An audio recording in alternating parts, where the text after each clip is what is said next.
हाय दोस्तों, आज हम लोग पढ़ने वाले हैं ह्यूमन रिप्रोडक्शन।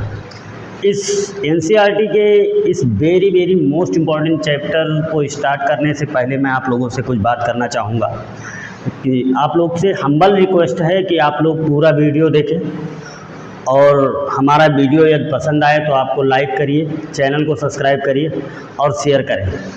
तो चलिए हम लोग इस वीडियो को स्टार्ट करते हैं। और यदि आप पूरा वीडियो नहीं देखते हैं तो पूरे टॉपिक को क्लियर नहीं समझ पाएंगे, इसलिए आप लोग पूरे वीडियो को ज़रूर देखें। So thank you. स्टार्ट करते हैं हम लोग। ह्यूमन रिप्रोडक्शन, ये एनसीईआरटी का आपके तीसरा चैप्टर है और ये वेरी मोस्ट इम्पॉर्टेंट चैप्टर है फॉर एजुकेशंस के लिए भी, और उसके साथ साथ हमारे लाइफ के लिए भी वेरी मोस्ट इम्पॉर्टेंट है ना। इसलिए इस चैप्टर को हम लोग बहुत ही कायदे से पढ़ने वाले हैं। सबसे पहले जैसे कुछ कॉमन चीज़ें इस चैप्टर के उसके बारे में हम लोग डिस्कस कर लेते हैं, फिर आगे बढ़ते हैं। Male reproductive system, male reproductive system and female reproductive system. आगे इस चैप्टर में हम लोग मेल रिप्रोडक्टिव और फीमेल रिप्रोडक्टिव दोनों सिस्टम्स को हम अलग अलग क्लियर पढ़ेंगे। तो देखिए, इसमें कुछ चीज़ें हैं जो ह्यूमन बींग्स होता है वो रिप्रोड्यूस होता है सेक्सुअली, यानी सेक्सुअल रिप्रोडक्शन इनमें पाया जाता है, लैंगिक जनन होता है। और ये बीवी पैरस होता है। क्या होता है? बीवी पैरस होता है। बीवी पैरस मीन्स बच्चे को जन्म देने वाला होता है, न्यू बॉर्न बेबी को जन्म देता है, यानी कंप्लीट एक न्यू बॉर्न बेबी का जन्म देता है, इसलिए बीवी पैरस माना जाता है। आफ्टर प्यूबर्टी रिप्रोडक्शन फेज होता है इसमें। आफ्टर प्यूबर्टी का मतलब क्या हुआ?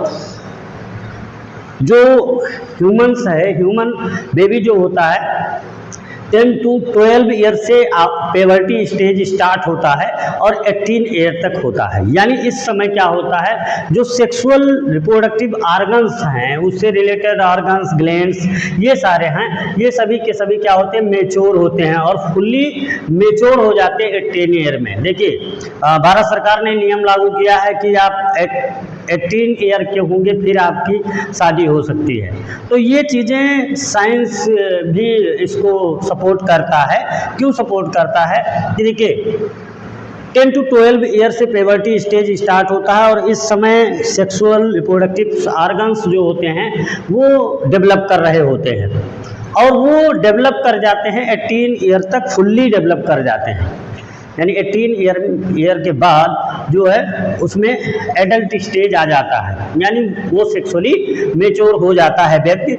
तो वो हम मेल में देखें या फीमेल में देखें, देखिए मेल में स्पर्मेटोजेनेसिस यानी स्पर्म यानी गैमेट्स का फॉर्मेशन जो होता है वो प्यूबर्टी स्टेज के समय ही होता है, स्पर्म का फॉर्मेशन होता रहता है।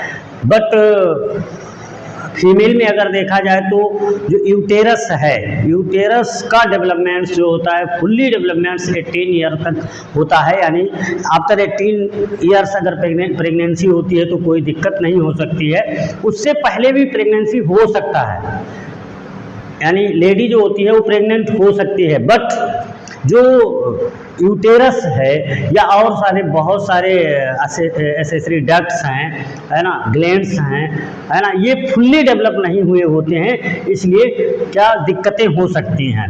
तो आफ्टर 18 ईयर फीमेल भी क्या हो जाती है, एडल्ट हो जाती है। फिर अगर प्रेगनेंसी होती है तो कोई प्रॉब्लम नहीं होगा। नेक्स्ट हम लोग डिस्कस करेंगे गैमेटोजेनेसिस की। गैमेटोजेनेसिस का मतलब होता है गैमेट का फॉर्मेशन। किसका? गैमेट का फॉर्मेशन यानी युग्मक का फॉर्मेशन। तो मेल में जो गैमेट्स होता है, मेल गैमेट्स वो स्पर्म होता है और फीमेल में क्या होता है, ओम होता है। फीमेल में ओम होता है। मेल के स्पर्म बनने के प्रोसेस को हम कहेंगे स्पर्मेटोजेनेसिस और फीमेल में ओम बनने के प्रोसेस को कहेंगे oogenesis। तो इसके बारे में भी डिटेल हम लोग बात करेंगे। इंसेमिनेशन, अब इंसेमिनेशन क्या होता है? Transfer of sperm into female genital tract, यानी मेल के द्वारा फीमेल जेनिटल ट्रैक्ट में स्पर्म को ट्रांसफर करने की प्रक्रिया को ही इंसेमिनेशन बोला जाता है। यानी मेल के द्वारा फीमेल जेनिटल पोर में क्या करना, स्पर्म का डिस्चार्ज करना या कह दिया जाए ट्रांसफर करना क्या कहलाता है, इंसेमिनेशन कहलाता है। क्या कहलाता है, इंसेमिनेशन कहलाता है। इसके बाद फर्टिलाइजेशन यानी fusion of male and female gametes, किस तरह से स्पर्म और ओम आपस में फ्यूज करते हैं, यानी मेल और फीमेल गैमेट्स किस तरह से फ्यूज करते हैं, इसके बारे में भी हम लोग यहाँ डिस्कस करने वाले हैं। और फर्टिलाइजेशन हम किसे कहते हैं, fusion of male and female gametes, male और फीमेल गैमेट्स के फ्यूजन को फर्टिलाइजेशन बोला जाता है। यानी स्पर्म और ओवम के फ्यूजन को फर्टिलाइजेशन होते हैं। इम्प्लांटेशन, इम्प्लांटेशन क्या होता है, embryonic development start early, embryo attach इन यूटेराइन वाल। देखिए जो यूटेरस होता है, यूटेरस वाल में आपको थोड़ा सा मैं यहाँ क्लियर करना चाहूँगा, रफली स्ट्रक्चर्स हम बनाते हैं कुछ। देखिए जो अगर हम बात करें तो फर्टिलाइजेशन का साइट्स पे भी डिस्कस होगा। तो यहाँ ओवम होता है, स्पर्म जब फीमेल जेनिटल पोर में इंटर करता है तो ओवम क्या होता है, फर्टिलाइज होता है, स्पर्म के द्वारा फर्टिलाइज हो जाता है। और ये जायगोट के फॉर्म में जब होता है तो इसका कहाँ पे, यूटेरस के वाल पे आना, क्या यूटेरस के वाल पे आना है ना, वाल पे आके अटैच करना, क्या करना, अटैच करना, यानी एक कॉम्बिनेशन बनाता है। क्या बनाता है, एक कॉम्बिनेशन बना लेता है। और उस कॉम्बिनेशन बनाने की, उस कॉम्बिनेशन को ही क्या बोलते हैं हम, इम्प्लांटेशन बोलते हैं। क्या बोलते हैं, इम्प्लांटेशन बोलते हैं। यानी फर्टिलाइजेशन के बाद ओवम गैस्टुला स्टेज में यहाँ आके और क्या करता है, अटैचमेंट करता है यूटेराइन वाल से, है ना, तो उसे हम क्या कहते हैं, इम्प्लांटेशन कहते हैं। उसके बाद गेस्टेशन, गेस्टेशन क्या होता है, प्रॉपरली एम्ब्रियो का डेवलपमेंट होना, है ना, क्या प्रॉपरली एम्ब्रियो का डेवलपमेंट होना गेस्टेशन कहलाता है। नेक्स्ट हम लोग डिस्कस करने वाले हैं क्या, पास्चुरेशन। पास्चुरेशन मतलब डिलीवरी ऑफ बेबी, यानी बेबी का जन्म होना किस तरह से होता है, कैसे होता है, कौन कौन सी जो है चेंजेज आते हैं बॉडी, फीमेल बॉडी में, उसके बाद जो है डिलीवरी होता है बेबी का। इस वीडियो के अंदर हम सबसे पहले डिस्कस करने वाले हैं मेल रिप्रोडक्टिव सिस्टम का, किसका, मेल रिप्रोडक्टिव सिस्टम का। और इस चैप्टर के अंदर हम डिटेल में पढ़ने वाले हैं इन सारे चीज़ों के बारे में। ह्यूमन रिप्रोडक्शन सेक्सुअली होता है, ये चीज़ हम लोगों को क्लियर हुआ। आफ्टर प्यूबर्टी क्या होता है, रिप्रोडक्शन फेज स्टार्ट होता है। और जो gametogenesis, insemination, fertilisation, implantation, gestation और पास्चुरेशन, इन सभी चीज़ों के बारे में डिटेल में इस चैप्टर के अंदर हम लोग जो डिस्कस करेंगे, तो हम लोग डिस्कस करने वाले हैं मेल रिप्रोडक्टिव सिस्टम का। मेल रिप्रोडक्टिव सिस्टम किस तरह से, क्या क्या इसमें आर्गन्स पाए जाते हैं, कौन कौन से इंपॉर्टेंट ग्लैंड्स पाए जाते हैं, कौन कौन से एसेसरी डक्ट्स पाए जाते हैं, इनके बारे में हम लोग डिस्कस करेंगे। तो चलिए शुरुआत करते हैं। सबसे पहले बात किया जाए टेस्टिस की। जो प्राइमरी सेक्स ऑर्गन होता है मेल में, वो होता है टेस्टिस। ये टेस्टिस जो होता है वो मेल में जन्म से पाया जाता है और ये एक्चुअली में पीरियड में पाया जाता है। किस में पाया जाता है, पीरियड में पाया जाता है। और जो है पेयर में होता है और एक पाउच में, किसमें, एक पाउच में बंद रहता है। उस पाउच को हम कहते हैं स्क्रोटम। क्या कहते हैं, स्क्रोटम। यानी इस पाउच में क्या होता है, टेस्टिस ओवल स्ट्रक्चर होता है। ये लगभग 4 to 5 सेंटीमीटर लॉन्ग होता है और वाइड में देखा जाए तो 2 to 3 सेंटीमीटर होता है। और ये किस में बंद रहता है, एक पाउच में बंद रहता है, स्क्रोटम में। ये स्क्रोटम क्या करता है, स्पर्मेटोजेनेसिस। स्पर्मेटोजेनेसिस में स्पर्म का जब मेल में फॉर्मेशन होना होता है तो क्या करता है, बॉडी के टेम्परेचर से, जैसे ह्यूमन नॉर्मल बॉडी टेम्परेचर होता है कितना, 37 डिग्री सेंटीग्रेड, तो उससे क्या करता है 2 to 2.5 डिग्री सेंटीग्रेड कम कर देता है किसका टेम्परेचर, टेस्टिस का टेम्परेचर।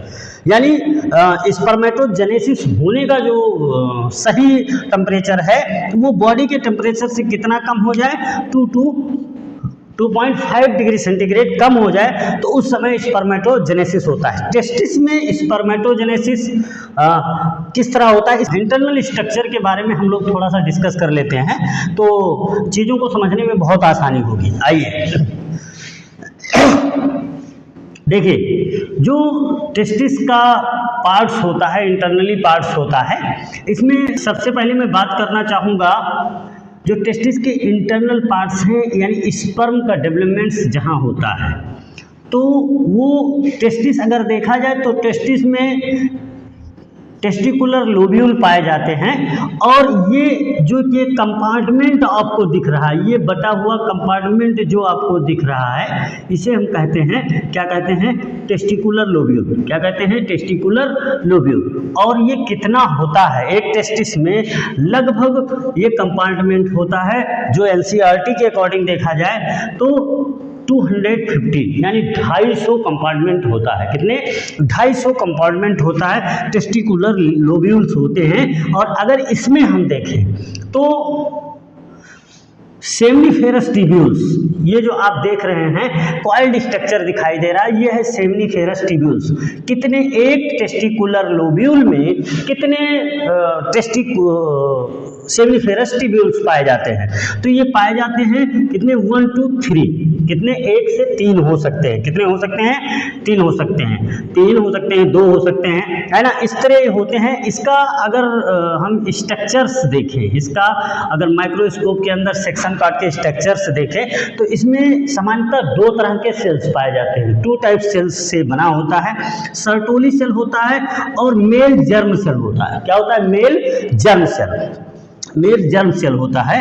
तो मेल जर्म सेल्स जो होते हैं इनके द्वारा स्पर्म का फॉर्मेशन होता है। मैं जब आप लोगों को स्पर्मेटोजेनेसिस बताऊंगा तो बताऊंगा कि इसमें माइटोसिस डिवीजन और मियोसिस डिवीजन दोनों होता है जिससे स्पर्म का फॉर्मेशन होता है। किसका, स्पर्म का फॉर्मेशन। इनके द्वारा जब स्पर्म का फॉर्मेशन होता है तो सर्टोली सेल क्या होता है कि जो स्पर्म होता है इसमें एम्बेडेड होता है। क्या होता है, इसका हेड जो होता है, हेड रीजन ऐसे एम्बेडेड इसमें रहता है।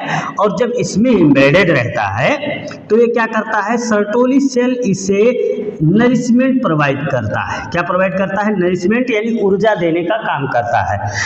यानी मेल जर्म सेल से स्पर्म का यानी स्पर्मेटोजोआ का फॉर्मेशन होता है। और जब स्पर्मेटोजोआ का फॉर्मेशन होता है तो ये किसमें, सर्टोली सेल के साथ एम्बेडेड होता है इसका हेड, क्या करने के लिए, नरिशमेंट लेने के लिए। ड्यूरिंग सेक्स एडॉप्टेशन ये क्या होते हैं, बाहर निकलते हैं और सबसे पहले आते हैं रेड टेस्टिस में। टेस्टिस के इस रीजन्स को हम कहते क्या हैं, यानी जो हमारा सेमनीफेरस ट्यूब्यूल्स है, सेमनीफेरस ट्यूब्यूल्स ओपन होता है किसमें, रेड टेस्टिस में ओपन होता है। किसमें ओपन होता है, रेड टेस्टिस में। रेड टेस्टिस में ये जाता है और उसके बाद यानी बनता है मेल जर्म सेल से सर्टोली सेल के साथ ये रहता है। सर्टोली सेल इसे क्या करता है, नरिशमेंट प्रोवाइड करता है और नरिशमेंट प्रोवाइड करता है। उसके साथ साथ क्या होता है कि ये जब यहाँ से निकलता है तो सबसे पहले जाता है रेड टेस्टिस में। कहाँ, रेड टेस्टिस में पहुँचता है। देखिए मैं आपको और क्लियर करवाना चाहूँगा कि इसमें जो कई, हम एक सेल्स की बात कर रहे हैं, कई जो है इसमें सेल्स पाए जाएंगे सेमनीफेरस ट्यूब्यूल्स के, है ना। तो इसमें इसके बीच में एक सेल्स होता है जो very very most important cells होता है जो स्पर्मेटोजेनेसिस में बहुत अधिक मदद करता है, जिसे कहते हैं इंटरस्टिशियल सेल्स। कौन सा सेल्स, इंटरस्टिशियल सेल्स। और ये सेल क्या करते हैं, टेस्टोस्टेरॉन हार्मोन्स का निर्माण करते हैं। यानी जो इन सेलों के सेमनीफेरस ट्यूब्यूल्स के इस सेलों के जो बीच में पाए जाते हैं, किसमें, बीच में पाए जाते हैं, इन सेलों को इंटरस्टिशियल सेल्स कहते हैं। और ये क्या करते हैं, ये करते क्या है, टेस्टोस्टेरॉन हार्मोन्स का निर्माण करते हैं। कौन से हार्मोन्स का, टेस्टोस्टेरॉन हार्मोन्स का निर्माण करते हैं। और टेस्टोस्टेरॉन हार्मोन्स ही क्या करता है, स्पर्मेटोजेनेसिस के प्रोसेस को स्टार्ट करने में मदद करता है। यानी हार्मोन्स ये very very most important hormones है फॉर मेल रिप्रोडक्टिव सिस्टम में। किसके लिए? स्पर्मेटोजेनेसिस का जिम्मेदार ये होता है ना। तो मेल जर्म सेल्स जो है मेल गैमेट्स को बनाते हैं यानी स्पर्म को बनाते हैं। सर्टोली सेल उसे न्यूट्रिशन प्रोवाइड करता है। अब आता है किसमें? रेड टेस्टिस में। रेड टेस्टिस में स्पर्म पहुंचता है, उसके बाद वास फ्रेंस में पहुंचता है, वास फ्रेंसिया में, है ना। वास फ्रेंसिया से आता है आपके इपीडिडाइमिस में। कहाँ आता है? इपीडिडाइमिस में। तो आई होप आप लोग ये चीज़ समझ पाए होंगे कि किस तरह से यानी किन सेलों से किसका स्पर्म का फॉर्मेशन होता है टेस्टिस में। तो ये चीज़ ध्यान रखिएगा, इंपॉर्टेंट क्वेश्चन है कि टेस्टिकुलर लोब्यूल का जो पार्ट्स यानी कंपार्टमेंट में ये पूरा टेस्टिस कितने कंपार्टमेंट में बटा होता है? कितना? 250 यानी 250, है ना। और इसमें कितने सेमिनिफेरस ट्यूब्यूल्स पाए जाते हैं? 1 to 3 पाए जाते हैं। और इससे सर्टोली सेल और मेल जर्म सेल्स का क्या होता है और उसके बाद इंटरस्टिशियल सेल क्या करते हैं? टेस्टोस्टेरॉन हार्मोन्स को निकालने का काम करते हैं। तो आइए यहाँ समझते हैं हम लोग थोड़ा सा और डिटेल में। तो स्क्रोटम के अंदर ये बंद रहता है। स्क्रोटम स्पर्मेटोजेनेसिस में क्या करता है? टेम्परेचर को कम करने का काम करता है। टेस्टिस की अगर हम बात करें तो ये होता है 4 to 5 सेंटीमीटर लॉन्ग और 2 to 3 सेंटीमीटर क्या होता है? ये वाइड होता है। अब इपीडिडाइमिस जो मैं वहां बता रहा था, तो इपीडिडाइमिस में स्पर्म यहां से निकल के जाता है ना, ड्यूरिंग द सेक्स एडॉप्टेशन। कब? During the sex adaptation. जब हम सेक्स के लिए एडॉप्टिव होते हैं तो उस समय ऐसा होता है, यानी स्पर्म यहां से निकलकर इपीडिडाइमिस में जाता है और इपीडिडाइमिस से जाता है वास डिफरेंस में। कहाँ जाता है? वास डिफरेंस में। वास डिफरेंस से होता हुआ यूरिनरी ब्लैडर के ऊपर से, कहाँ से? यूरिनरी ब्लैडर के अपर साइड से होता हुआ, ऊपर से होता हुआ ये पहुंचता है कुछ इस रीजन पे। और यहाँ क्या होता है कि 2 डक्ट आपस में मिलते हैं। कितने? 2 डक्ट यानी सेमिनल वेसिकल्स जो है एक ग्लैंड्स है, उस ग्लैंड से आके क्या होते हैं? मिलते हैं। Very very most important glands for sexual reproduction in males. देखिए क्या होता है, ये सेमिनल वेसिकल जो होता है सीमेंस का जो भाग होता है, मैं आपको बताना चाहूंगा सीमेंस क्या है। स्पर्म यहां से केवल स्पर्म आता है, लेकिन स्पर्म यहां पहुंचने के बाद में लिक्विडिक फॉर्म में जब हो जाता है, लिक्विड के रूप में हो जाता है, तो उसे हम सीमेन कहते हैं। और उसमें लगभग 70% सिक्रीशन किसका रहता है? सेमिनल वेसिकल का रहता है। किसका रहता है? सेमिनल वेसिकल का रहता है। और उसमें पाया क्या जाता है? फ्रक्टोज पाया जाता है, सिट्रिक एसिड पाया जाता है, उसके बाद में प्रोस्टाग्लैंडिन्स पाया जाता है, उसके बाद में फाइब्रिनोजन पाया जाता है। ये चीज़ें पाई जाती हैं इसके सिक्रीशन में। और ये इसका सिक्रीशन 70% होता है। और क्या करता है ये फ्रक्टोज? हमने कहा तो फ्रक्टोज ग्लूकोज का ही रूप होता है। फ्रक्टोज क्या करता है? उसे न्यूट्रिशन प्रोवाइड करने का काम करता है। तो स्पर्म यहाँ क्या होता है? लिक्विडिक फॉर्म में हो जाता है। यहाँ 3 ग्लैंड्स पाए जाते हैं। सेमिनल वेसिकल्स होता है, प्रोस्टेट ग्लैंड होता है और बुल्बो यूरेथ्रल ग्लैंड्स होता है। तो म्यूकस का भी सिक्रीशन जो यहाँ मैं कह रहा था, यानी प्रोस्टाग्लैंडिन्स जो होता है म्यूकस होता है, म्यूकस का सिक्रीशन करता है। इसके बाद बुल्बो यूरेथ्रल ग्लैंड्स और प्रोस्टेट ग्लैंड। अब देखिएगा यहाँ थोड़ा क्लियर समझिएगा। इजाकुलेटरी डक्ट यानी हम इसे क्या कहते हैं? इजाकुलेटरी डक्ट। क्यों कहते हैं? क्योंकि यहाँ आपका वास डिफरेंस भी खुल रहा है और यहाँ आके क्या सेमिनल वेसिकल्स भी मिल रहा है। तो इस रीजन को हम कहते हैं क्या? इजाकुलेटरी डक्ट। क्या कहते हैं? इजाकुलेटरी डक्ट कहते हैं। इजाकुलेटरी डक्ट से ये होता हुआ और आता कहाँ है? प्रोस्टेट ग्लैंड से होता हुआ और चला आता है यूरेथ्रा में। कहाँ आता है? यूरेथ्रा में। यहाँ 2 ग्लैंड्स और पाए जा रहे हैं, प्रोस्टेट ग्लैंड्स और बुल्बो यूरेथ्रल ग्लैंड। इनके जो सिक्रीशंस होते हैं ये भी किसमें? सीमेन में मिलते हैं। अब देखिए स्पर्म के डिस्चार्ज यानी सीमेन के डिस्चार्ज होने से पहले भी कुछ लिक्विड का फॉर्मेशन होता है और वो प्रोस्टेट ग्लैंड्स और बुल्बो यूरेथ्रल ग्लैंड्स के होते हैं। किसके? बुल्बो यूरेथ्रल, जो पेनिस को लुब्रिकेट करने में मदद करते हैं। क्या करते हैं? लुब्रिकेट करने में मदद करते हैं। और देखिए इन ग्लैंड्सों का महत्व होता है, ये ग्लैंड्स मिलते हैं तो जो हमारा सीमेन है वो सीमेन कैसा हो जाता है? ये एल्कलाइन मीडियम में हो जाता है। कैसा हो जाता है? एल्कलाइन मीडियम, यानी इसका पीएच वैल्यू जो है वो 7 से ज़्यादा हो जाता है। यानी लगभग जो है 8 के आसपास हो जाता है, यानी एल्केलाइन हो जाता है। सीमेन क्या हो जाता है? एल्केलाइन। ये इंपॉर्टेंस क्यों है? क्यों? इसलिए कि फीमेल जेनिटल जो एरिया होता है उसमें स्पर्म डिस्चार्ज किया जाएगा। अब उसमें जब स्पर्म डिस्चार्ज किया जाएगा तो होगा क्या, वहाँ बहुत सारे ऐसे बैक्टीरियाज भी पाए जाते हैं, या ऐसे वहाँ का मीडियम जो होता है वो एसिडिक मीडियम होता है। क्या होता है? Acidic medium. अब अगर उसी एसिडिक मीडियम में अगर स्पर्म डिस्चार्ज कर दिया जाए, स्पर्म डिस्चार्ज कर दिया जाए फीमेल जेनिटल ट्रैक्ट में, तो क्या होगा कि स्पर्म जो होंगे वो स्पर्म क्या कर जाएंगे? डिस्ट्रॉय कर जाएंगे, यानी उनका डेथ हो जाएगा, वो वहाँ सर्वाइवल नहीं होंगे। और अगर सर्वाइवल नहीं होंगे तो फर्टिलाइजेशन नहीं होगा। तो इसीलिए इसका एल्केलाइन होना बहुत इंपॉर्टेंट है, और उसको एल्केलाइन करने में मदद ये हमारा ग्लैंड्स करता है। क्या करता है? ये हमारा ग्लैंड्स करता है। तो यहाँ से सीमेन के रूप में किसके सेक्स के दौरान क्या होता है? स्पर्म जो होता है यानी सीमेन जो होता है वो किसमें? यूरेथ्रा के थ्रू, है ना, आता है, जो है पेनिस के पोर्स के द्वारा डिस्चार्ज कर दिया जाता है फीमेल जेनिटल पोर में। देखिए पेनिस की अगर हम बात करें तो ग्लांस पेनिस होता है, और इसके ऊपर एक स्किन होता है जिसे हम फोर स्किन कहते हैं। क्या कहते हैं? फोर स्किन करते हैं। इस ग्लांस पेनिस को ये ढक के रखने का काम करता है। तो ये फीमेल रिप्रोडक्टिव सिस्टम है ना, क्या है, इसीलिए इंपॉर्टेंस है, यानी स्पर्म का प्रोडक्शन। ये चीज और क्लियर समझिएगा कि प्यूबर्टी किस समय होता है? किस समय? आफ्टर प्यूबर्टी स्टेज जब स्टार्ट होता है तो स्पर्मेटोजेनेसिस स्टार्ट हो जाता है। तो आई होप आप लोग समझ पाए होंगे कि स्क्रोटम क्या करता है, यानी टेम्परेचर को कम करने का काम करता है। टेस्टिस से किस तरह से स्पर्म का फॉर्मेशन होता है ना, ये सेमनीफेरस ट्यूब्यूल्स के सेलों से द्वारा होता है, यानी किस सेल द्वारा होता है? मेल जर्म सेल के द्वारा। किसके द्वारा? मेल जर्म सेल के द्वारा होता है। सर्टोली सेल इसे क्या करता है? एनर्जी देने का काम करता है, यानी नरिशमेंट प्रोवाइड करता है। उसके बाद में इंटरस्टिशियल सेल्स पाए जाते हैं जो स्पर्मेटोजेनेसिस के लिए इंपॉर्टेंट होते हैं, टेस्टोस्टेरोन हार्मोन्स का निर्माण करते हैं। कौन से? टेस्टोस्टेरोन हार्मोन्स का निर्माण करते हैं।